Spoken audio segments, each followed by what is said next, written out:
Hello, I'm Owen from Square Balloon, and today I'm going to show you something that I find really annoying that Excel does. It takes the first digit off of your phone number. So the reason it does it is because like 01 is the same as 1, right? 010 it's just 10. 100 becomes 100, it adds an extra unit to it. But having zeros before it, you can have hundreds of them and it wouldn't make a difference. So if I go 1, that's just 1. If I do 0.0001, it makes sense. But if I just do loads of noughts and then do 10, then it's just 10. So that's why it does it.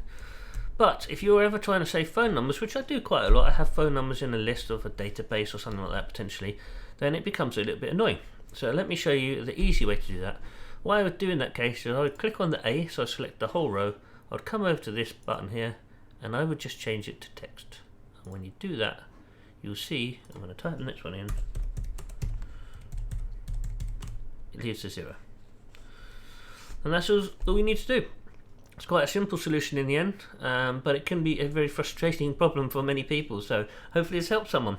Thanks for watching. Please don't forget to subscribe, and any comments in the comment section. Bye.